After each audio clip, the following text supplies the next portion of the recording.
Well, good morning. Today is, you're coming the wrong way, buddy. This is the way I gotta go. Oh, they're coming up the wrong way and then they're getting mad at me. They're coming up they're coming up a down aisle instead of going down and up, whatever. They're going the wrong way. You're going the wrong way. Anyway, today is, oh, ho, ho, ho, who wouldn't know? I wanted to get one more Christmas present. Every time you think you're done, you're not. But anyway, today is Friday, December 20th, and we have a couple birthdays. Today is Mary Ann Dunham's birthday, so Mary Ann, you get a song. Happy birthday to you, happy birthday to you, happy birthday dear Mary Ann, happy birthday to you, cha-cha-cha. And it's also Cindy Pope's birthday, so Cindy gets a song too. Happy birthday to you, happy birthday to you, happy birthday dear Cindy, happy birthday to you, cha-cha-cha.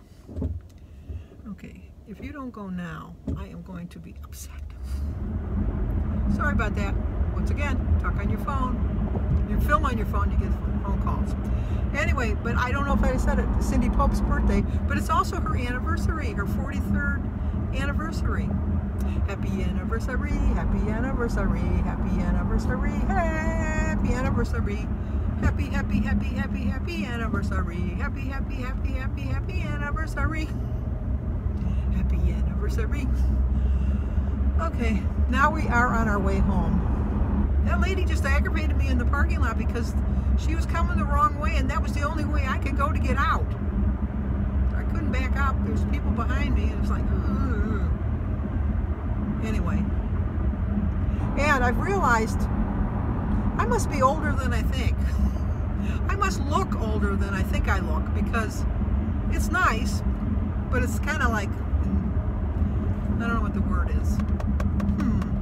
Trying to be positive here. Trying to be positive. But I know I'm old. My gosh, I'm 69 years old. I know I'm old. I know I'm a grandma. I know all of this stuff. But I've got all these people holding the door open for me like I'm a feeble old woman. and I love it because it's nice. It's like the Christmas spirit. And they're being very nice to me and they're not taking advantage of me because I'm old. But then again, I'm thinking I can open my own door. I'm not that old, but maybe I am. I just don't look at it. I don't see it that way, but I don't know. Your time will come too. But anyway, so let's think of, oh, David shared somewhat of a Christmas story when we were in the, David needed to get some work boots. I don't know if I told you that. I was in the mall because David wanted to get some work boots, but he wasn't sure which ones he wanted to get. He didn't want to spend a lot of money, but I said, David, you're spending $30 a month going to Payless Shoes to get some work boots. You need to go and pay like a couple $100 and get some really good work boots because you spend $150, $175 just on a pair of Nikes. Invest in yourself. You're on your feet for 8 hours a day, 40 hours a week at least. Spend the money. So we met and he got the shoes and they put them on a machine to test to make sure it was the right size and all of that. And he puts them on and he walks in them and he turns and he looks at me and he says, oh my gosh, these are so comfortable. He says, I don't know what I waited so long to buy a good pair of shoes for.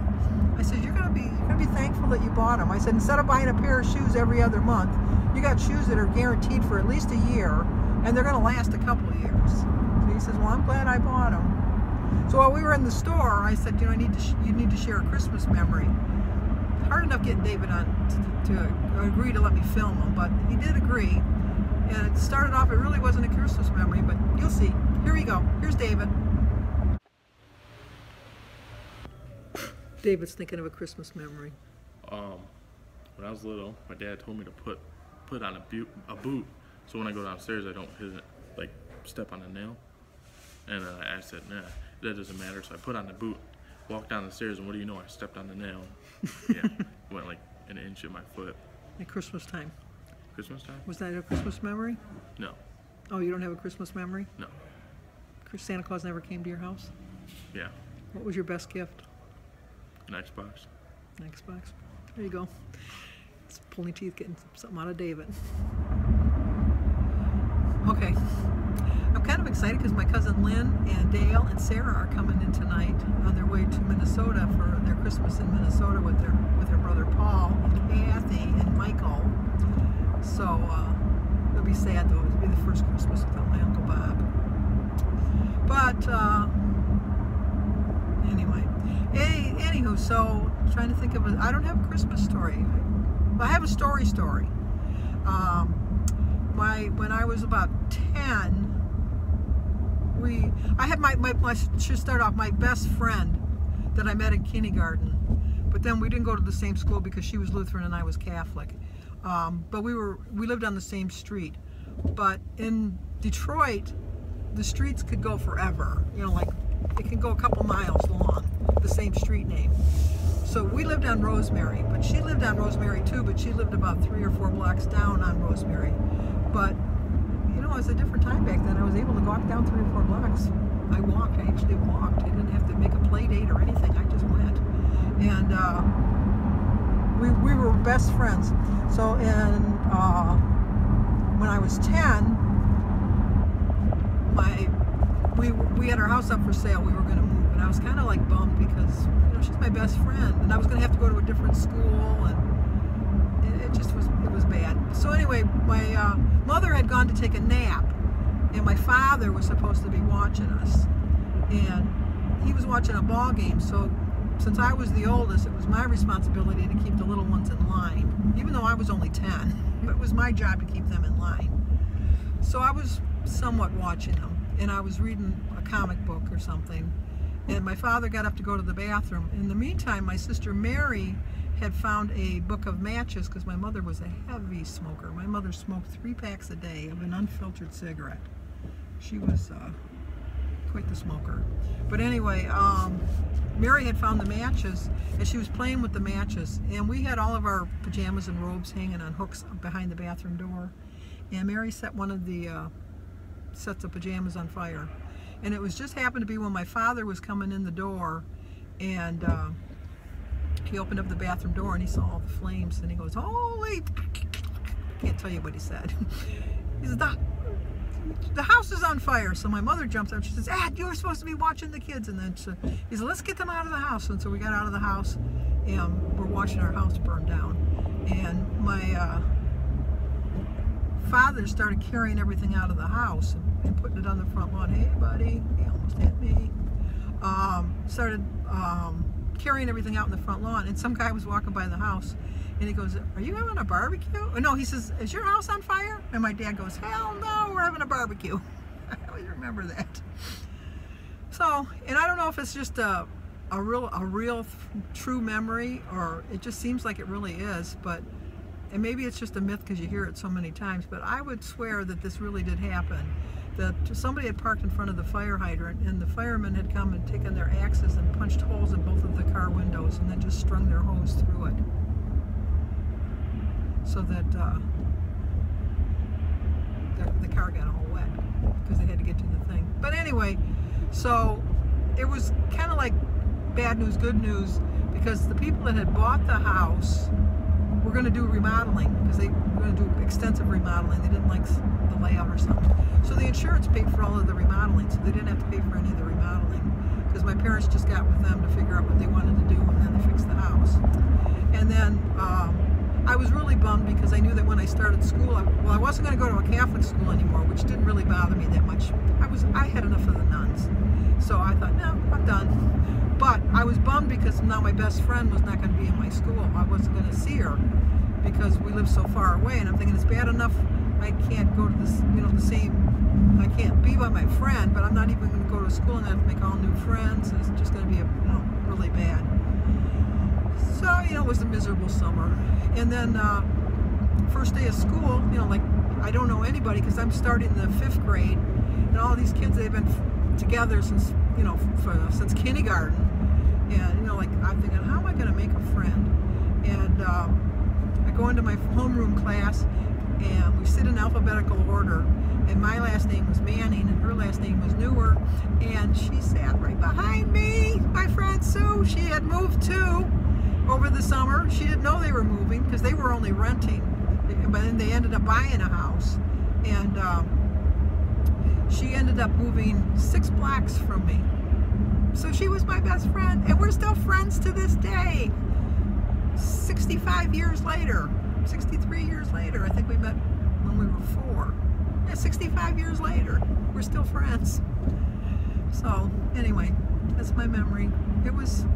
I had a good time in there. I didn't miss going to Catholic school. It was nice I had my friend. We had our little group. Well, found a couple more friends. It was a good time. I really had a good time with that. So anyway, that's my memory. Maybe I'll give you 2 memories. Yeah, so when we were in this school, we had to take, because we were a girl, we had to take a homemaking class. And part of the homemaking class was cooking a couple days a week, which I absolutely loved. And then the other couple days was sewing, which I absolutely hated.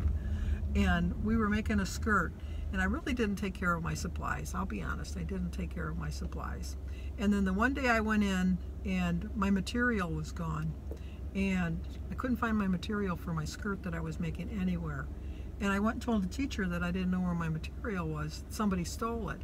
And she says, "Are you sure it was stolen, or did you sure you didn't just not put it away the right way?" And I go, "No, it's stolen. I always put my stuff away." I didn't. And so she said, "Oh, okay, well, I don't know, we'll have to talk to your mom. She's going to have to buy you some more material." Well, I've told you that we didn't have a lot of money, and I'm thinking, no. I said, "Oh, no, don't tell my mom, don't tell my mom." And so she says, "Well, I'm going to have to call your mom." And so she went to open up her drawer to get a piece of paper to take my phone number down so she could call my mom. And there in the drawer was my material. Because I knew that was my material. And I accused her of being a thief. I told her I was very disrespectful. I really was. But I was so mad. And so I accused her out loud that she stole my material, and she picked it up and put it in the desk drawer to teach me a lesson, but you know, at the time I didn't know that. So I had to go down. So my mother had to go to the school to come and get me, which didn't go over very well at all. So I thought, well, okay, I guess I was wrong. I shouldn't have done that. So then probably about 2 weeks later, we had a fire drill at school. And I didn't get suspended for calling the teacher that. It's just that my mother had to come and get me and take me home. I was able to go to school the next day. But then a couple weeks later, we had a fire drill.